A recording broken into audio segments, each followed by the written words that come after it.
all the events. Our first attempt had some unfortunate side effects, but only 4 people died. Only 4 people died, and I think we learned a lot from the experience. This talk is going to be an uncomfortably close look at the successes and the few failures of Jurassic Park. We put together this retrospective to share our learnings with the larger community as we move into the brave new world of Jurassic Park. More on that later. One of our core problems, which we'll talk a lot more about today, was perfectly articulated by one of our consultants, Dr. Ian Malcolm. And he said, "We were so preoccupied with whether we could, we didn't stop to think if we should." And he was specifically speaking about our choices of software and automation systems that ran Jurassic Park. So today we're going to talk about some systems that we built and some systems that we bought that powered Jurassic Park, and the good sides and the bad sides that came out of those decisions. So first, let's talk about build. We built a lot of creative, imaginative, one-of-a-kind systems at Jurassic Park. But why would we do that? Why would you go out and build custom software for your organization? By definition, building your own software is unique. It's solving your problem and your risk profile in a way that nobody else would do. You're cutting the corners that nobody else would cut, and you're solving the problems that nobody else is looking to solve. It's addressing your problem, your context, with your tolerance for risk. Nobody else is going to solve your problems quite as perfectly as you solve them for yourself. Build is fun. Build is exciting. We're developers. And developers want to code.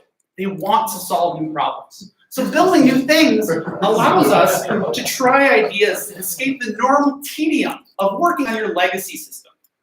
Building new things improves team morale.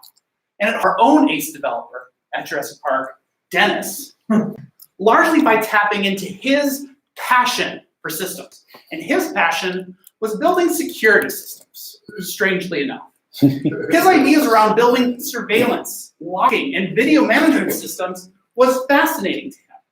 So by tapping into his passion and giving him the ability to build his own security system, we were able to secure him for far less than we would have otherwise. We gave Dennis the opportunity to build the system he wanted to do. But as we explore any given problem when we're building something, the devil is in the details, the edge cases, the failure modes, backing the system up, making sure it's properly secured. This is where all the real costs of software lie. And the majority of work comes from operationalizing a project, not from initially getting it working. There's the old adage of being 80% done. You're 80% done, you barely scratched the idea. Now you have to get it out, it's going to require 200% more time. Because this is really important, because edge cases like this should never have happened. Let's zoom in on that. I can't zoom in. Boot up the door locks. Here was part of the security system that made an assumption that there would always be electricity available. And if there wasn't electricity available, you could not lock the door. Doesn't matter if there was a velociraptor outside or not. There was no handle to physically, manually lock the door. Now, as an aside, Jurassic Park was totally doing Internet of Things way before it was cool. This was a prototype Internet of Things device. Maintenance time. When we're building systems, we have to think about maintenance. Bugs, patching, security, integrating with the other pieces of software, debugging why the headlights are running on car batteries. 1,000 annoying little tasks that are going to happen months and months after you've initially built the system, and you don't really remember how the whole thing works anymore. This is where the true cost of successful, valuable software is. And it could be as much as 90% of the total project costs you'll spend in maintaining the software you built down the road. You can build a piece of really valuable, interesting software in 3 months, but you're going to maintain it in 10 years. When we built software at Jurassic Park, we're responsible for maintaining its health. So you have to spend time not only building the core service and what you need to do, but building in the observability, the metrics, the tracing, the logging, all the things that you need to know if the system is working as it should. And to make sure that you know when it isn't working. And that's a delicate balance to get right. Because you want to be woken up at 2 a.m. when the T-Rex fences are down. But you don't want to get woken up at 2 a.m. every day. Unless, of course, the T-Rex fences are going down every day. Then you do really want to get woken up. This is going to take a lot longer than you think to get right. Of course, maintenance time was only come due when you've forgotten how the whole thing works. You moved on to bigger and better things. And you remembered, and remembering how to clear out the caches, recycle the services, upgrade the underlying infrastructure might not be top of your anymore. You're going to depend on your documentation that you leave for yourself and your team, which frankly probably sucks. It's probably incomplete, or it's simply incorrect. I've never actually been part of an organization where this wasn't true of their documentation. And an outage is going to happen as part of that operations time. And it's going to happen when you least expect it. It's going to compile all the other stressors of maintenance time and add your vice president shoulder surfing, asking you, is it fixed yet? Is it fixed yet? Why isn't it fixed yet? Come on, we got to get this fixed. Outages are part of the maintenance time. As we all know, things don't always go as planned. Sometimes systems go down. Sometimes electrified fences go offline. Handling the recovery is part of our costs. Do we know how to restart it? Do we have to get across the compound to flip the breakers? Are our backups good and current? Can we restore them? These are all really good questions that often don't come up until there is an outage. Now, all these things kind of compile when something goes down. And so there's an adage called the bus factor, which means how many of the people in your organization would need to be hit by a bus in order for you to be in trouble when something goes wrong? How much knowledge is locked up in an individual engineer's brain that if you lost them, you would be in trouble as an organization? Now, we didn't actually have any buses on Jurassic Park, but we did have Dilophosaurus. And so we called it the Dilophosaurus factor. How many of your engineers would need to be eaten by a Dilophosaurus for you to be in trouble as an organization? And unfortunately for us, the answer was 1. One of our engineers had to be eaten, which unfortunately might have happened. Now, having a low Dilophosaurus factor creates sustainability issues in your organization. How will you and your teammates help out if you become unavailable for some unknown reason? This could happen for a lot of reasons, not just Dilophosaurus. Now, in a large organizations, you would tend to create different fiefdoms of knowledge, a front-end team, a middle-tier team, a database team, an AI team, whatever. And each of these fiefdoms create their own pockets of knowledge, which makes your Dilophosaurus factors even smaller. Now you have it for every individual team. Standards, documentation, and transparency between teams can help a lot, but you're never truly redundant. And so as you build software, you need to know how much of that knowledge is locked up in your heads, in your teammates' heads, as you become more and more dependent. One particular situation when we were building out the fence monitoring system of Jurassic Park was that we had outsourced some of the work to 3 different teams, 2 different development teams and a testing team to make sure the first 2 did it right. But unfortunately, we didn't think about the dynamics between the teams as this went off. And so the 2 teams were never really incentivized to work together because they both wanted to take over the other's contracts. And the QA team, well, they were incentivized by how many bugs they found. So they found bugs all the time, even when there weren't any real ones. They'd make them up. They'd just create tons of them because the incentives of outsourcing these organizations was all messed up. Now,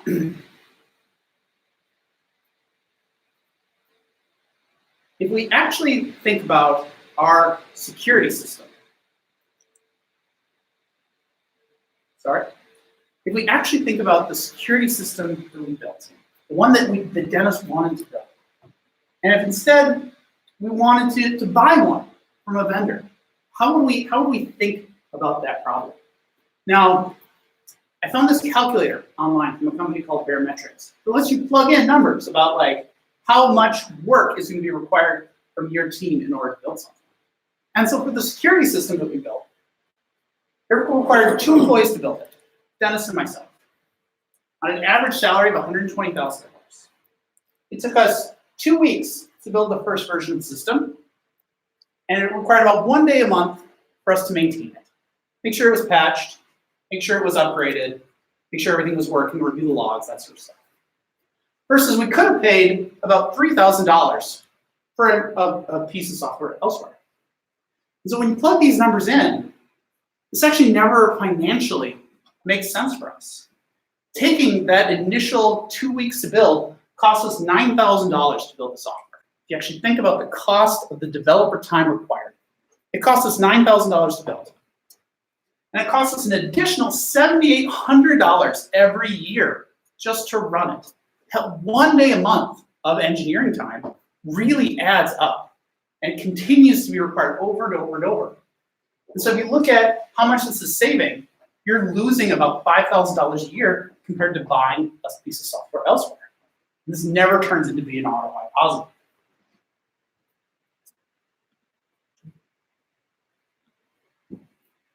So the core idea behind this is that at each of our companies, there is something amazing that you do.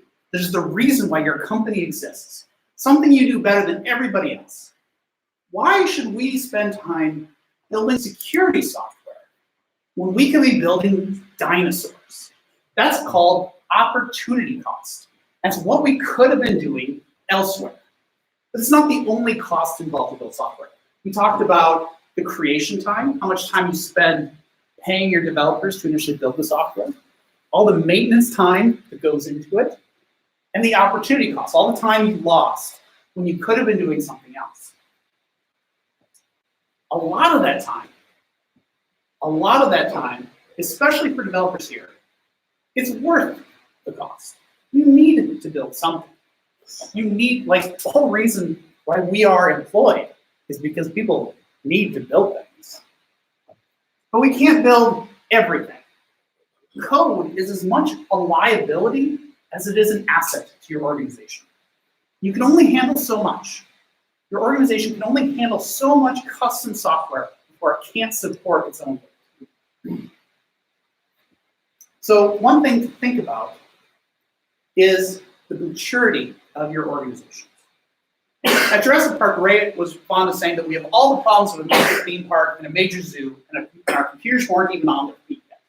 And the core of this was that we had taken on too much custom software. We had built everything ourselves. We had to maintain everything ourselves. To be successful as an organization with a lot of custom software, you need some boring things like ownership policies. Who owns this piece of software?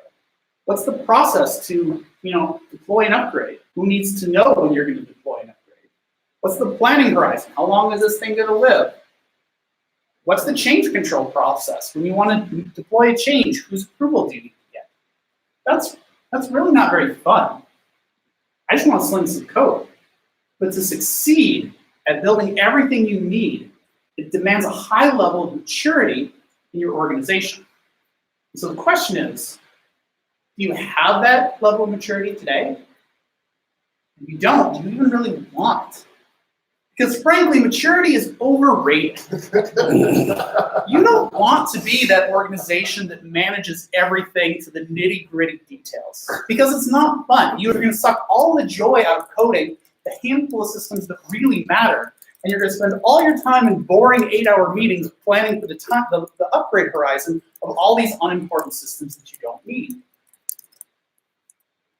And so that leads us well off into buy. So what does buy mean?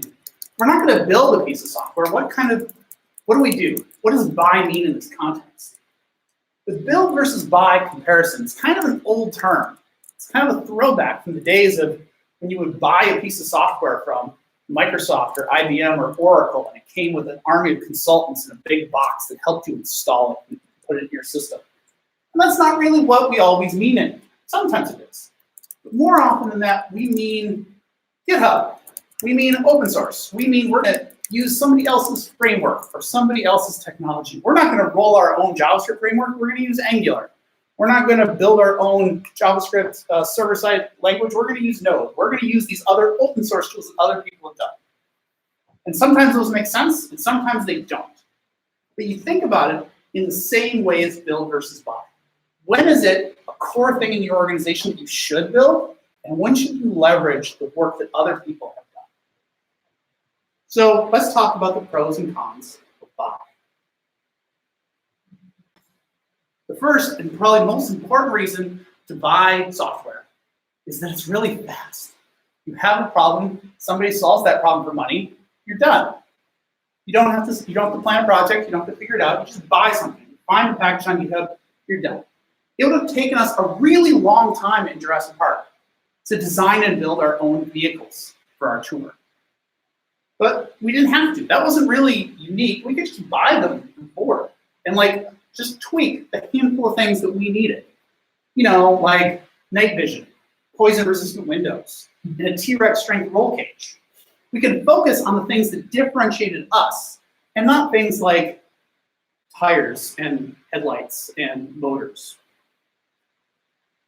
But of course, the downside is that buying also sucks because it never works quite as well as you think it is. It never works quite as well as you need it to. It doesn't behave just right. The API doesn't return what you would exactly expect.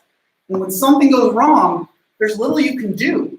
When the T-Rex strength roll or T-Rex proof sunroof breaks, all you can really do is file an issue on GitHub or call tier 1 support and hope they get back to you. Like there's no safety net because the organization that supports you may or may not be there. And this is something that as developers, many of us intrinsically feel is that buying software from somebody else sucks. Now, we bought a lot of software in Jurassic Park.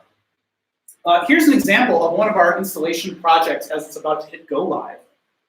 This was a 3-year project coming to fruition. There were 24 outside consultants helping us. We had buy-in from the CEO, John Hammond, all the way down the organization. We had hundreds of planning, design, coordination, and implementation meetings. The kind of meetings that just eat up your whole day. Like you come in the morning at 8 and your calendar is just bricked until it's time to go home. Years and years of work and effort went in just planning to install somebody else's software. We even had a project manager with a shotgun. But despite all the preparation, when it comes down to deploy a complex system, like an ERP tool, it often comes down to chance. As Ray Arnold said before deploying our new software system into our infrastructure, hold on to your butts.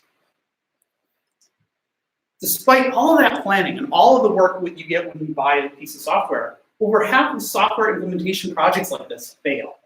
From a recent study from CIOs, is these big projects where you're usually buying somebody else's tool to put in your system, over half the time those still fail. Ours did at Jurassic Park, despite our impressive level of planning. So buying isn't a surefire plan for success either. Now, if you're gonna buy a piece of software, eventually you're gonna deal with vendors. Sales presentations, box lunches, people in suits trying to convince you that they have the solution to all of your problems. Of course they don't. They'll probably try and sell you that their software is going to be like super flexible, you can make it do whatever you want it to do, or this is like the industry standard, and if you want to be successful in this market, you're definitely going to want to buy this. And those are generally the two options that they force you into. Industry standard. We had some things where it made sense to be part of an industry standard piece of software. We had some complex engineering efforts at Jurassic Park. One of them was called design to hatch. It was all the steps that went in from genetically engineering a new dinosaur through to hatching the first ones. In some cases in this process, we had things that were very standard across other industries, like egg management. Managing a dinosaur egg is actually not all that different than managing an ostrich egg or a chicken egg. And so we were able to buy software that came with this arm here. It was just preloaded, but this is how you manage eggs. And we didn't have to invent that process. We were able to just do the standard thing that works. The system was good enough for what we need. Most software assumes a general flow of work. As the software works, it's assuming that these are the steps that we are going to go through. And if you can just adapt your company to follow that flow of work, that's great. We saved a lot of heartache by just doing what this egg management software wanted to do.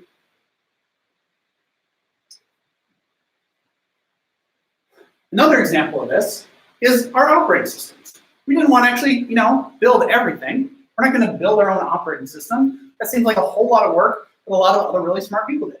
And so by using a system like Unix, we were able to leverage all of that work and get easier onboarding of new employees. Here's an intern coming on staff right now, and we were able to greatly reduce our training level by using this industry standard tool. She could hit the ground running and immediately understand some parts of the platform that we were using.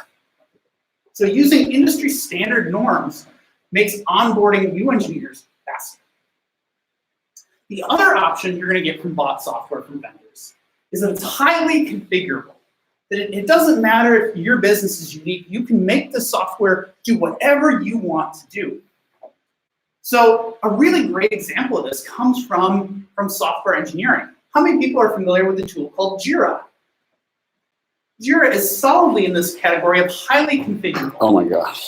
You can make Jira do whatever your crazy ass software engineering process wants it to do. It's not trying to force a best practice on you or sane workflow. It's saying, hey, you can do whatever you want.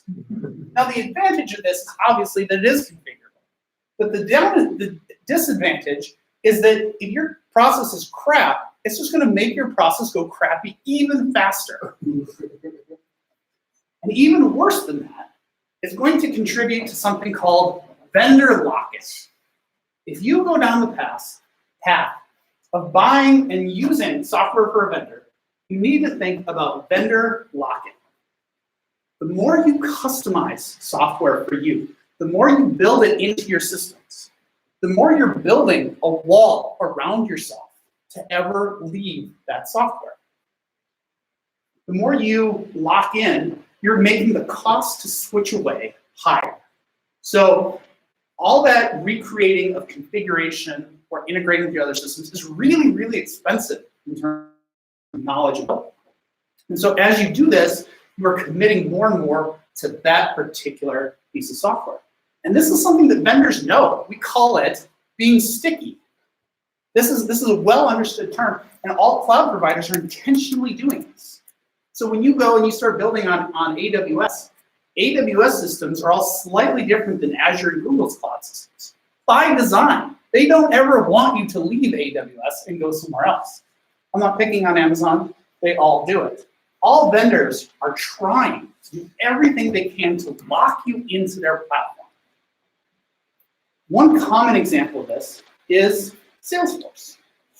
Salesforce is a CRM tool and a service management tool and like a billion other things now. Salesforce lets you configure how the system works, what fields you want to go through. As you do that, it becomes more and more bound to your organization, more and more tied into what you do, so that by the time you realize, holy crap, we're paying a lot for Salesforce, it's too late.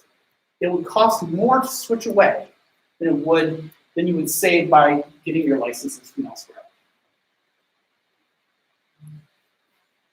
Now, because buying, installing, and integrating software from other people often sucks, we have a tendency as engineers to overbuild. It's our preference. And so at Jurassic Park, we had a tendency to overbuild. We built our own monitoring systems, our own tour operations, our own telephones, video surveillance, our own door locks. And this is commonly called not invented here syndrome, which is very common. Now, we're not consciously thinking about what we're doing. We're just so suffering with built software or with purchased software that we are opting to build it ourselves far more often than we should. So here's an example of a piece of software that we built, or that we purchased. Here was a piece of software called Raptor. Now, Raptor was a hot startup. And its tagline that was featured in all kinds of tech press was that they could secure the unsecurable. It was for really volatile assets in your organization. In Jurassic Park, we had a few volatile assets. And so you could buy their security management system and put it around your most volatile assets, like ours. And so we implemented this. We talked to their sales team, we brought it in, and that was great. And we felt really good about it because everybody in the Valley seemed to be talking about Raptor. It was pumped up, like it was in TechCrunch all the time about what great job they were doing. They were releasing tons of open source packages. They were just all over tech. But it was being pumped up by a lot of the same venture capitalists that had been invested in Raptor. And like many other startups, unfortunately, Raptor was not a profitable company. It's kind of unsustainable at its core. Now, lots of great software vendors are unsustainable early on. But trouble can happen if something goes wrong and you're still in this stage where you're not making money. It turns out Raptor had been built on Node. And like many Node projects, it had some downstream dependencies on LeftPad. Now, LeftPad is a trivial piece of software. Had it upstream, right? Had it upstream on the left, if I'm correct. If you hadn't heard this story, has everybody heard this story? No. Okay, so LeftPad was a project that was really a trivial project out on NPM that had it on a string on the left side. That's all it did. It was like 4 lines of code. Let's put it on an NPM, and it took dependency, or other pieces of code took dependencies on this. Thousands and thousands of other libraries took a dependency on it.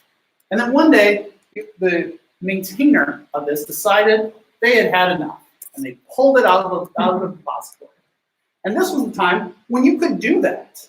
Like before LeftPad, you could just delete your package out of NPM, and it was just gone.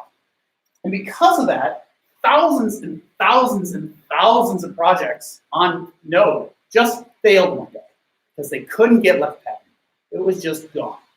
NPM installer would fail. Unfortunately, Raptor was one of those packages. When the project disappeared, much of the Raptor infrastructure failed catastrophically. Many of the customers were impacted, including Jurassic Park, unfortunately. And so one Thursday morning, it was announced that all the assets of Raptor, which couldn't have survived this massive security breach so early on, the liability just crushed them. Oracle acquired the remaining employees with basically a song, and they just disappeared. So when you are getting a piece of software from somebody else, it's important to think about sustainability. Who is this group of people that I'm getting this software from? Who runs it? Are they profitable? Are they going to be around next year? Are they reputable? Are they cool people? Is it supportable? Is it the kind of thing where if you have a problem, they can address it? Or is it one poor developer in their basement that's doing 10,000 projects in their spare time and doesn't have time for you? Maybe you shouldn't bet your business on those kind of packages. So we talked about build, and we talked about buy. So now we need to think about going forward when we're faced with a question, how do we decide between them? How do we make a decision for our new packages, our new problems, our new systems that we want to build?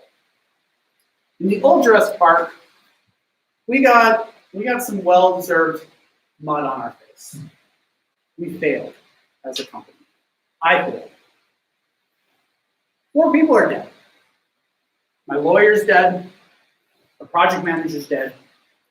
Mr. Arnold is dead. And Dennis is dead. But how can we do better for next time? I was thinking that my core mistake the first Jurassic Park was I got a little too far from the technology in my VP role. I didn't ask the right questions to keep our systems on track. Questions like, number 1, what is the impact of failure of this system? let's say, hypothetically, everything goes wrong. I know it'll probably never happen, but humor me. If we're building a system, what is the impact of it going down? Is it people dying? Is it the business losing lots of money really fast? Is it an engineer being inconvenienced? These are very important distinctions of importance. And how much time we spend thinking about this question and how much time we spend designing a system should derive on what this impact is. The impact of failure is not high. We shouldn't necessarily worry so much about making the wrong decision. Now, a question we heard a lot from our MBA consultants was, do you need this system for competitive advantage or competitive parity? Now, that's a very MBA way of putting it. I much preferred how one of our other consultants, Mr. Dylan Beatty, put it, which is, if you couldn't sell it, buy it. But if we even take it further to our new kind of definition of what buying, or what buying software means, if we couldn't contribute a piece of software or a system that we're going to build, if it's not interesting enough that we can either build a company around it or contribute it via open source and other people get value on it, if it's not good enough or interesting enough or novel enough that we think it could cross that hurdle, then maybe you should buy it from somebody else. Maybe you're just derivative. Maybe this is the thing that is a known, well-solved problem. If the problem put in front of you is, how do we convert this thing into a PDF document? Maybe the right answer isn't you need to write your own PDF converter. Maybe that's a solved problem from about 5,000 different packages on GitHub right now. Number 3, what is our bias when we're going into this decision? Here we have a picture of us mod programming.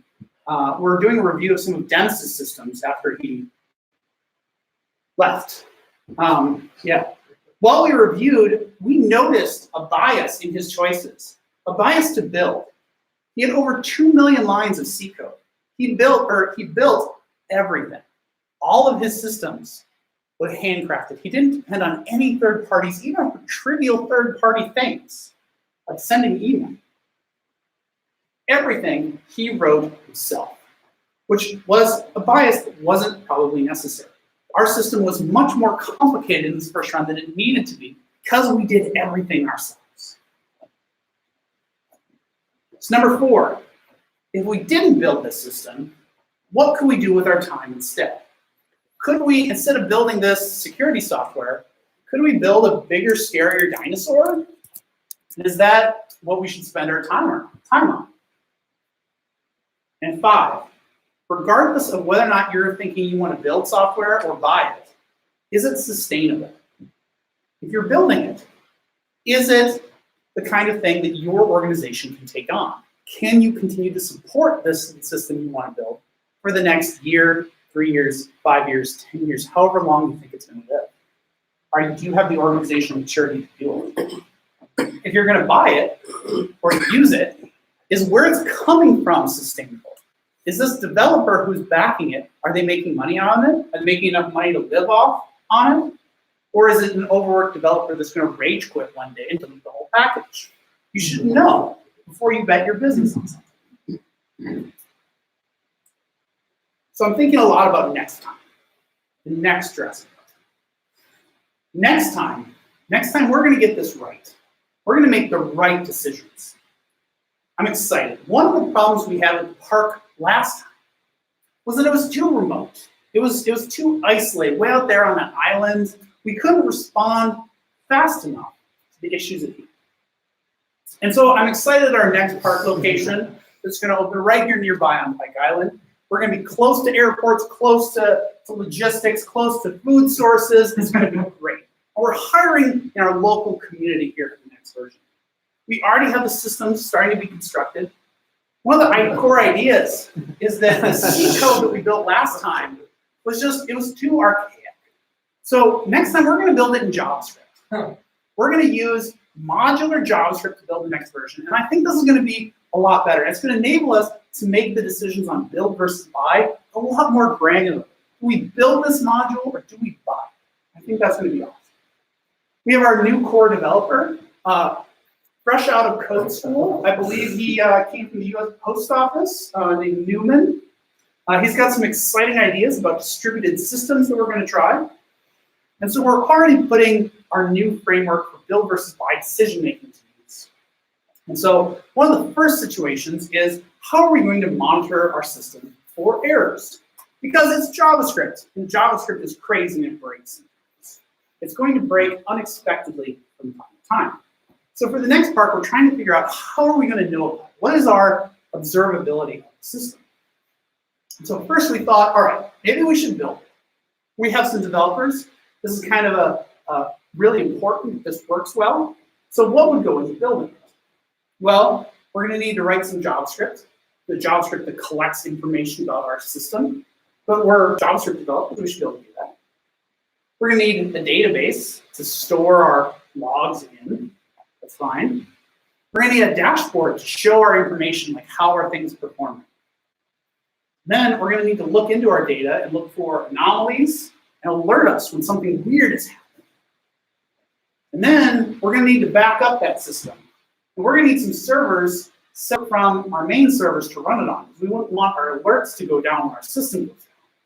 And then how do we know that those servers are running? Who's monitoring the monitoring system to make sure the monitoring system doesn't go down? Oh, and security. If we accidentally leak some of our data into our monitoring system, how do we make sure that people can't backdoor into our system through our monitoring system? So these edge cases start getting a little wild. So another option is we could look for a vendor, like the one provided by Todd, who did my introduction earlier. Todd writes Track.js, which is a JavaScript error monitoring system that runs in a separate service, so we already don't need to worry about it going down if we go down. And we don't have to worry about all those things like who monitors it that goes up, the security of it, what infrastructure it runs on, because essentially we pay them to do that for us. We're outsourcing all of that for software that they deliver as a service back to us. It seems kind of cool. So we ran those through the calculator to make sure that to see how this would shake up financially. So the cost of paying for a service, in this case Track.js, is about $27.50 a year for the level that we would need. Or we could build it. We could have Newman build it, and we're paying Newman a little bit less than we paid Dennis. He thinks he can do it in about 4 weeks. We pay him $100,000 a year, and then we still think we're going to need that 1 day a month to make sure the servers are patched and make sure everything is going okay. And if we put that whole thing together, it's going to cost us $7,600 to build and another $3,200 every year just to run our own system. So we're losing $500 a year after losing that $7,600 initial build, just to have the privilege of running our own monitoring service. I'm not sure if that's worth it for us. Now, there's always other advantages of morale if your team's really excited to run it, or you're going to learn something through the experience, but purely financially, this doesn't seem like a winner to us yet. Now, we need to look at sustainability on both sides. If we bought it, can we manage the servers that we run? Who's going to be the product owner for our internal monitoring service? And make sure that we upgrade it appropriately and integrate it with our other services? Who needs to know about changing when we want to do a change to it? Do we need to file change control for it? I'm not sure. We need to figure that out. Or on the other side, if we buy it, what's the sustainability of the vendor? Are they profitable? Are they going to stick around? Are they going to be here in 5 years? What's the situation? So we posed some questions to the vendor, and they said that 99% of the time, if you have a company that takes outside money, they're going to disappear in 5 years, right? Essentially, by putting outside money, a startup venture capitalist in, they're betting that you are going to grow or die. And 90% of the time, 99% of the time, they die because they can't get big fast enough. Everybody's betting on that 1% to go huge. But most of those vendors disappear. They collapse in on themselves. Track.js has said that they have not taken any outside money, nor do they intend to. So they are already internally profitable and plan on sticking around. So that's good. That feels nice. The other thing we need to consider is our opportunity cost. So if we think about those 4 weeks that Newman's going to spend building the software, what else could we have him do? Could we have him retune the genetic algorithms to maybe be a little bit scarier, a little bit bigger. Maybe we could have maybe we could have a T-Rex with like longer arms. That would be cool. Then it wouldn't have that constraint of the short little arms. So we could build monitoring software, or we could build more dinosaurs. And so I think with that kind of equation for us, I think we're probably going to start at least by trying out Track.js. And Dennis here, Newman here, is already kicking the tires on it, and I think we're seeing some positive initial results. So that was build versus buy, our Jurassic Park retrospective. To kind of summarize this up for you, some questions that you should ask yourself and your team as you're embarking in a new piece of software. Questions that can help you understand whether to build it or whether to buy it. Questions like, what is the impact of failure? If you make the wrong choice here, how bad can it get? If the answer is not that bad, maybe you're in analysis paralysis and you should just pick something. Could you sell it? If you built this idea, is it novel, unique, valuable enough that you could sell it to somebody else? You could spin up a business or an open source package around this idea. And if it's not, that's a strong signal that you should buy it from somebody else, because this is not inherently valuable for you and your team. Understanding your own bias, just purely so you can confront it. If you have a strong case of not invented here syndrome, you should recognize that when approaching the question of whether to build or buy. What could you do with your time instead? If instead of building your own web framework, you just picked one from one of the established vendors, how much farther could you get at that time? And finally, regardless of which side of this question you're landing on, is it sustainable? If you build this yourself, can you sustain managing this software over its lifetime? Are you willing to do that as an organization? Or if you're going to buy it, do you know enough about the people who maintain, build, sell, whatever, that piece of software, to know, are they profitable? Are they reputable? Are they still going to be around in 1 year, 5 year, 10 years for you to depend on? So those are the 5 questions. So in the immortal words of Ian Malcolm, well, there it is. Thank you to Todd Gardner for inviting me here today to share the lessons. I hope we can all go forward and not make the same mistakes. Thank you very much.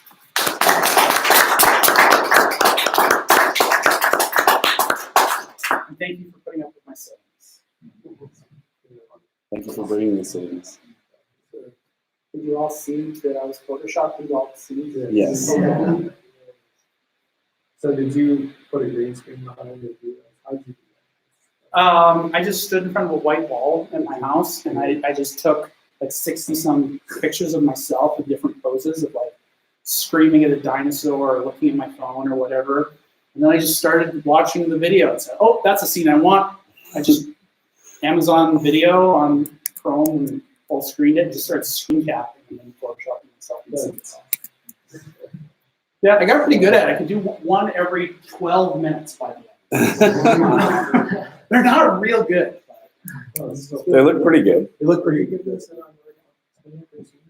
I don't have this one on another conference. This is so fun. This is so fun. I like it. It's fun to do in a story like that. I kind of want to watch it. Oh, it's the best. I watched it like 10 times prepping for this because I'm like, oh, I want to make a point about that. I need to find a scene that like I can kind of tie into it. Don't watch the newest one. No. Don't watch anything except this one. I love you just like on your phone. Every executive. Yeah, I'm paying attention. Yeah. No, this is an important review. Is that supposed to turn off or did I catch it? No, that was the 8 o'clock alarm I was talking about earlier. Do you want it back on? No. Only if you want to see more pictures of me behind I kind of need to understand how you did that, where you're like bonding up its chest. Like that to me, like, instead of dumb and slide. I thought it was way too much on that. We can put that back on. That is so clever. I'm sure I've seen the existing GIF of Dr. Grant with his Yeah, I head did on not the actually build the video. on the Triceratops or whatever, photoshopped Did onto you it, Ian. overlay yourself on Dr. Grant there? So That this one here, I did not actually make this. Yeah, I've seen that GIF without Todd's face before. My friend Dylan Beatty, who I referenced in this presentation, he saw, like, I tweeted out a few things like with pictures of him in my slides, and he sent Cut it your back to face me. out, and then he put. Yep.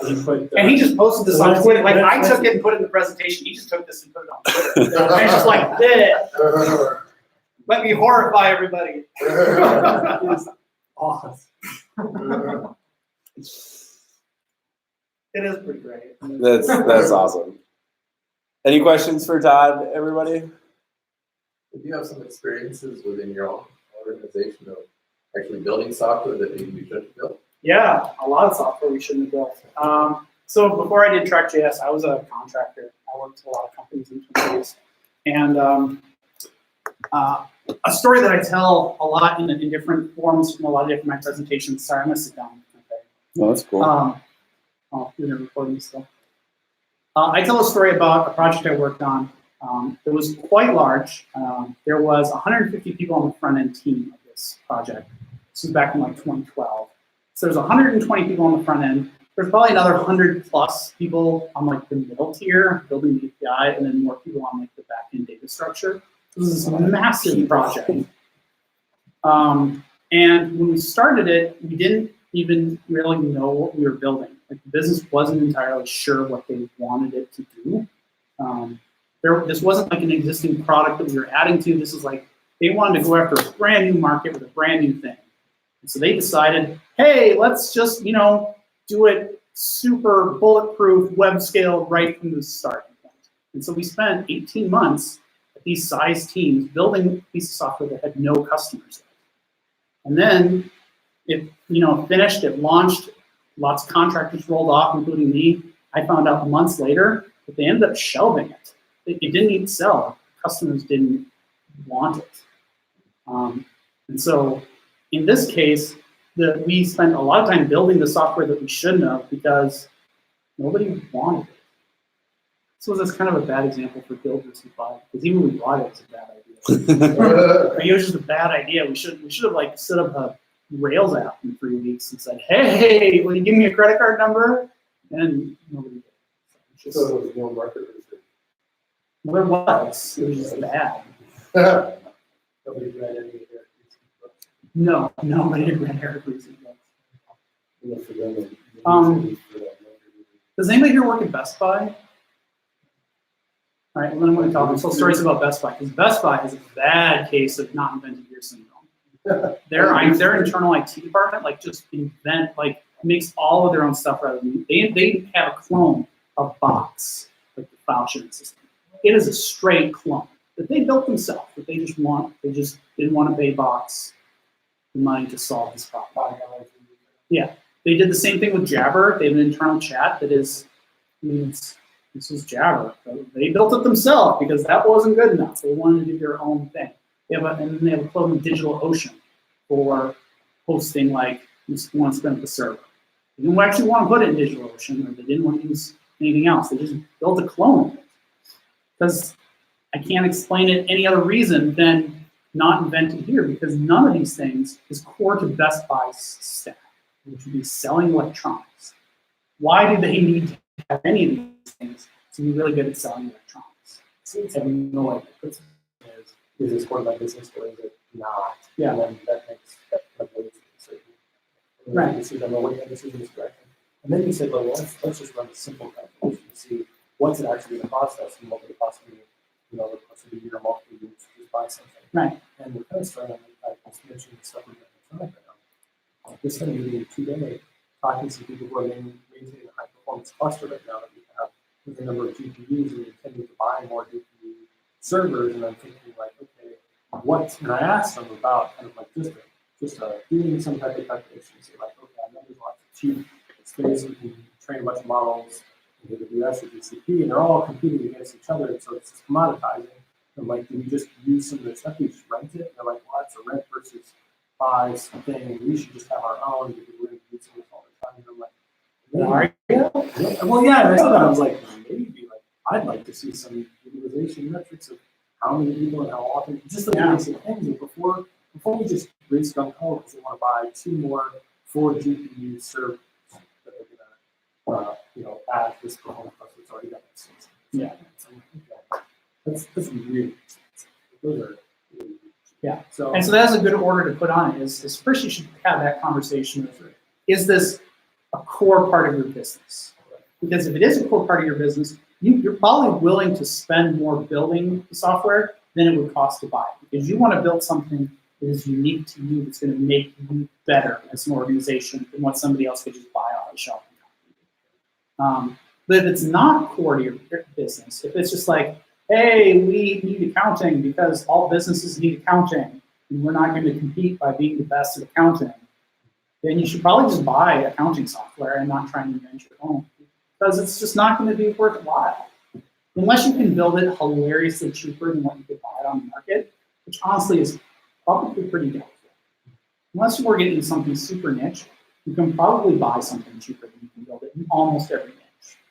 would you be willing to play devil's advocate for once and talk about that? Because I think you start to, I'm seeing this especially with see this with like global IT and Electronic, where essentially it started to overturn and change the culture of the staff that you have in place. Like global IT, for example, if you don't have something like Best Buy, I think the complete opposite end up not in metric here. Where you build everything. You have or you buy everything. Electronic, where you buy everything and your entire global IT is just a bunch of deals and vendor contracts. Yep. That's their whole job. And they don't know anything about how anything runs or particulars.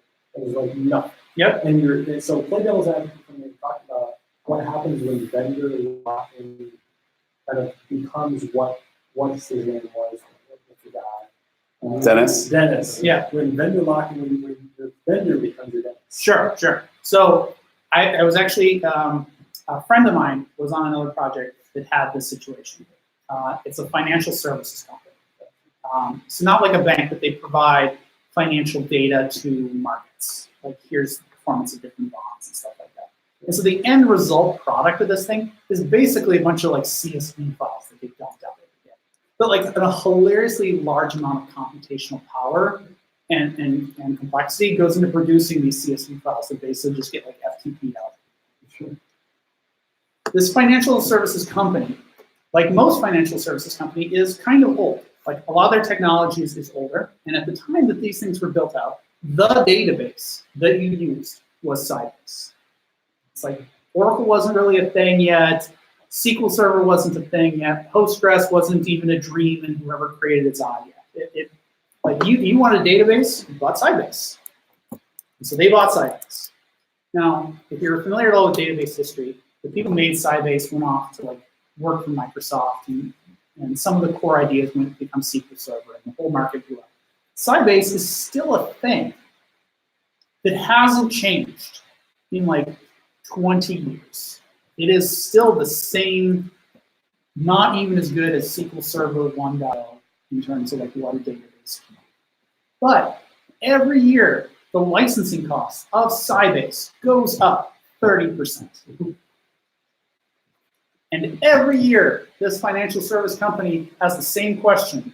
Is it worth it? Should we like rip down this whole system that is basically kind of on autopilot? They're not actively developing anymore, they're just like patch fixing it. Should we hire a bunch of developers to write this whole system and create risk of our business that's basically printing money, generating CSV files? And the answer is always no, just pay them 30%. And they will do it indefinitely. And that's how Sybase is still a company. They are a company based around vendor lock-ins. All of these financial service companies are basically in a situation where it's not worth it to switch off because they've built such a wall around themselves. They've coupled their whole business model to the core of everything is Sybase.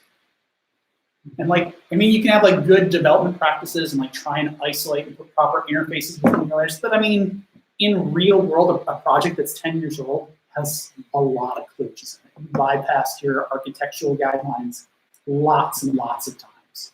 And so replacing something that core and taking on the risk of replacing it, there's not like subtle bugs codified into your system with the performance characteristics of Sybase, taking that risk is really high. And so you can find yourself in a situation where you'll never get off of a technology that is basically a That's kind of a similar story to our organization too. We were running on IBM AS100 technology, so green screen application, and that first went into our organization in 1982. So we're coaching on 40 years here. Yeah. So that was all they had many years ago, and then especially over the last 15 years or so, networks come along, contractors, all sorts of other systems. We probably have 300 different servers. We're not a giant company, but we have 30 plus different applications. And one of the things about it, it's not only so much vendor locking, but it's application locking. Because for us, the key thing for us are our patients. We have 1 million patients in our database, and we have an identifier for those patients. And that identifier goes out and interfaces to all these other systems that we have too. So if we talk about switching systems out, we have to figure out how to do it every single other system. Not every single one, but quite a few. Yeah. How do we manage that type of application transition? Yeah. So with that locking is happening in different ways. Right. Besides a cost factor. So the organization slowly over the last 40 years, slowly built up this wall around itself by committing more and more to that software and the AS400 platform. And now the switching cost is just so high. Well, the processes are now they're just still workflow within the organization of things that people just do day in and day out. And things just come out of woodwork and start changing things. Yeah. You just don't know how people are using systems. So what impact it has on organizations. So that you can impact the organization in a significant way. And you try and go through that kind of transition to more to another package type system. There's a fantastic kind of iconic blog post on this that I encourage you all to read if you haven't. And it's from Joel Spolsky. It's Don't Rebuild Systems.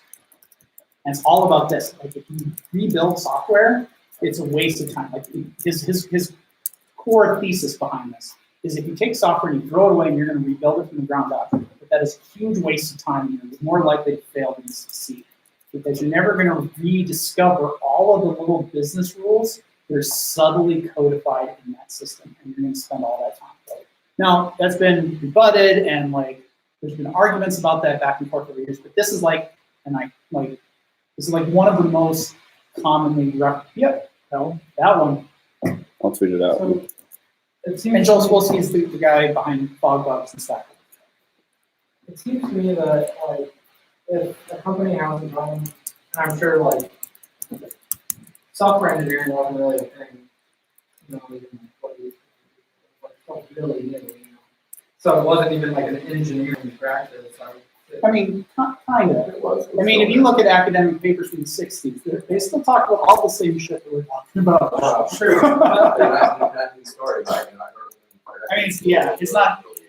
It's not Angular, but they were talking about reactive versus functional stuff. It's not mechanical engineering or civil engineering where we understand it Yeah. There's this cutting edge stuff.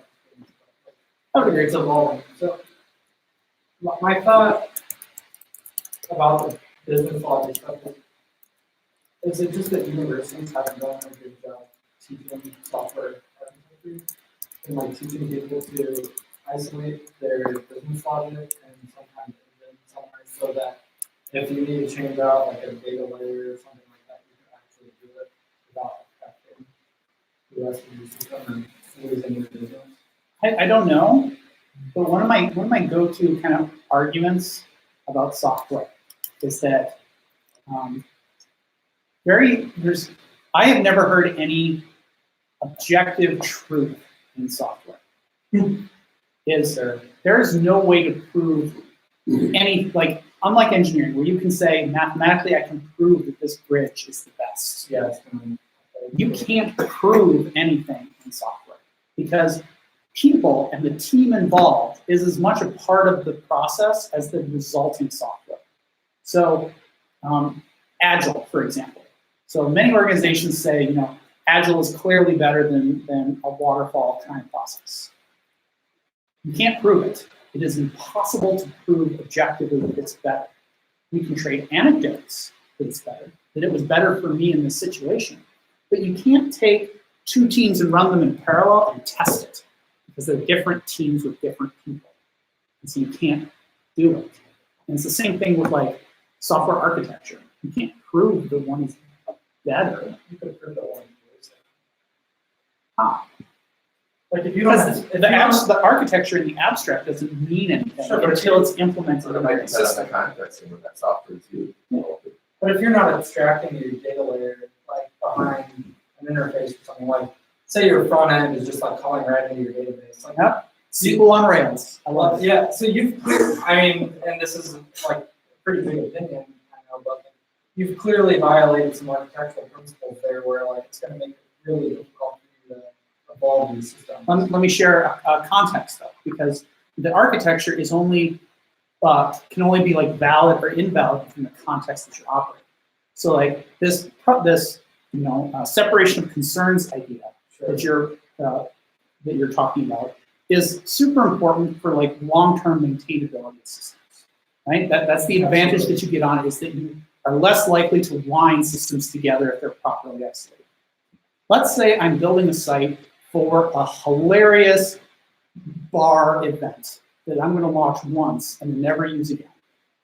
Yeah, I call the database straight from my code.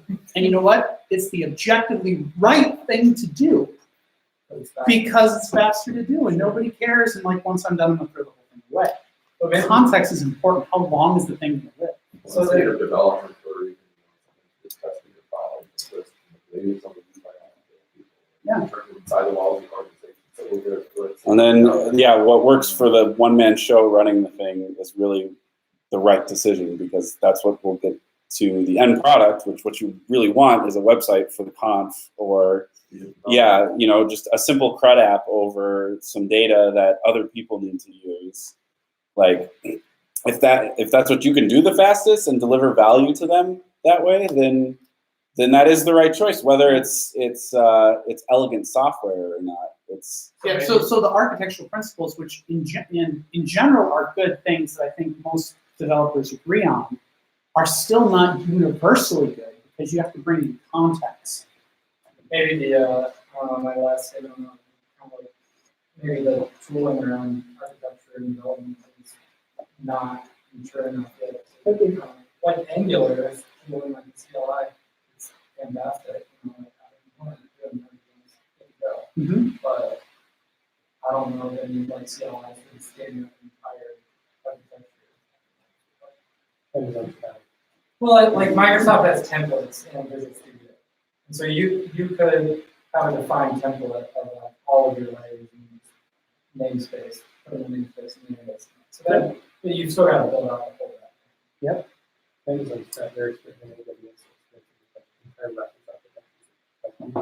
The messaging service, you basically push a button, and you use the entire environment, of course, using and locking, using all of this, so sure, you give you that environment, but like it's a lot of the pain that you would do for policy and all the credentialing and all of everything. You're like, well, we'll just make it template based and push button. And so I think what you're describing, though, I think is like with Angular CLI, something really very heavy and prescriptive about music. So it's almost like it's almost like what a vendor would give you. It's like I'm giving you everything you need to solve kind of like each industry standard example. Do something that's very efficient. You don't need your own router, right? Like, we'll just do the router. We'll just do the thing so you can go on and deliver value. And so that's kind of, but to that point, like what if you do have something that is, you need to do something different? It might not be the right thing for that, right? That's why I think it's not enough to do. Yeah, 1000%. Yeah. Another interesting, like more academic article that kind of touches on this. I can't forget the author's name, but the title is A Big Ball of Mud. And the website is off. It's like from the early 90s, like university's website. Yeah, it's Brian Foote's Big Ball of Mud. University of article- Illinois, Urbana-Champaign. Yep, Yeah, I'll that's see it. that's the one. Oh, That's a yeah. super old article, but basically the idea is that It's it very is web- inevitable web that your 1.0. application become a big ball of money, that you cannot avoid it. Like if you get enough developers changing hands over the lifetime of a project that is not trivial, that enough sacrifices and changes in requirements are going to be made that it will be a big ball of mud. And just, that's what it is. Just get like, you're not going to avoid it, don't feel bad about it, that's just what it's going to be. He has more subtlety and nuance in it than I just read. It's a very long article. So I highly recommend reading it, it's fantastic. It's very Web 1.0. Oh yeah. It's one of It those is kind of things, actually refreshing to look at a website. but it's kind of to the point of like, we've been talking about these problems forever. Yeah. True, that isn't last year. No, this looks like what I did for like my high school HTML project. I'm sure it's like a giant shared Unix server at the University of Illinois with like an early version of Apache serving HTML. Yeah, look at this, they've got like C code examples that don't have, like, ISO have gotten used to the, whatever the scripting that they use. Yeah. So, this right there. And Todd, you brought up two different authors. One describing code as a big ball of mud, and the other one saying, don't throw out what you're doing and rebuild from the ground up, because that's Yeah, I mean, I'm not trying to give you like, I'm not like a preacher telling you like, here is the one true, like, I don't know. We're all like figuring this shit out as we go. Like, there's very different opinions about how this is. And ultimately, the point of all of my talks is that it depends. It depends on your situation. You should just think about it. Like, I don't know if you should build or you should buy. Like, here's a silly counterexample. So on TrackJS, when we first started, we started in Microsoft Azure because they threw a crap ton of free credits at us. And we're like, hey, you can basically run on our cloud for free. And we're like, cool. And so we walled ourselves in. We built on, Azure storage tables and Azure storage queues and Azure cloud workers, and we used all of their stuff. And then after we were like 2.5, 3 years into the system, we were forced to this thing where like they stopped giving it to us for free, and we started seeing our bill. And then at the time, Azure was also not having super great availability. They were going down a lot. And so we were kind of left with like, okay, we're at the situation where we bought for free because they gave it to us. We bought this platform and we've committed ourselves to it. So now in order to leave, this would be hard. But is it worth it? And so we thought, well, I'm kind of like overlaying a story that didn't explicitly happen, but it kind of implicitly happened. We thought about like, is this the core of our business? And we're like, well, yeah, it kind of is. Like, we're a software company. We should own, like, it's not the parts of software that we want, but maybe we shouldn't have our software built in Azure. So we kind of looked at that project, and it was going to be basically 6 months. We thought, this is going to take us 6 months of not shipping any features, just ripping our systems out of Azure and doing them in generic language. We still wrote it in C#, but we weren't going to be coupled to it. We were going to use like Redis instead of their queue and table system, and we were going to use a different like storage system other than their table storage system. And then we had a related question: if we were to do that, if we're going to pull all this stuff out of there, where do we run this on? What is the actual hardware that this operates on? And that's less of a thing that we do. We're not necessarily a hardware company. We don't necessarily want to manage Servers. metal. Yeah. Like, that's not a thing that we necessarily want to do. And we're like, the price to like lease virtual machines is low, but I mean, it was still going to be like $6,000 a month was what our spend would have been at the time. And we're like, the performance that we would get out of a virtual machine, we run a big Elasticsearch cluster as part of our architecture, which has really high I/O requirements, and the virtual machines just didn't pump a lot of I/O at the time. They still, I mean, they do now, but they're really expensive. And so when we actually looked at it, it was cheaper for us, significantly cheaper, like an order of magnitude cheaper, for us to lease hardware. So actually lease metal from a data center. Now, we took on more responsibility than we necessarily needed to because we had to learn how to manage the core operating system. We spent the time and we learned Ansible, and we figured out how to automate a bunch of stuff. And we still chose to make that decision even though it wasn't necessarily a competitive advantage because it was just so much cheaper for us to just, at the scale that we were operating at, to just own that. That is a huge thing, because it will be maximum profitability. Yep. As you add more people, or you have a company, so you just wouldn't want a company, right? But since you're so confident, Yep. you've that time that you spent to learn it, you have to execute the business, or some of that knowledge you have to leave the business. Yeah. Like what you learned, it was an investment. Yes. The knowledge part was an investment. Yep. Learning how to do that. Part of that was also tied to like the unique constraints of our business is not elastic. I think that's the big benefit of the cloud is that you can go from like 1 node to 30 nodes to 1 node and it's easy. But we don't have that. Like our customers are spread all over the world. Like there's a steady fire hose of data coming at us like all the time. And so we found like let's just buy way more hardware than we need and just run it with like enough fault tolerance that when we lose a server, we see the alert, but a customer doesn't care. And that ended up just being cheaper. I feel like that was the right choice. We've had outages since then, but like we've been outages like, oh shit, there was a car accident and a squirrel chewed on the fiber line of this data center and they have to run new fiber. And crap, we lost the whole data center. I don't know that we could have recovered from that. But it's all right. That happens at AWS too. Yeah. The guy that shipped over. Yeah, but then when AWS or Azure or GCP goes down, then we're like, oh, well, happens to everybody. Yep. Azure was down for like 30 months, 3 months ago. Yeah. Did you play ping pong or pool?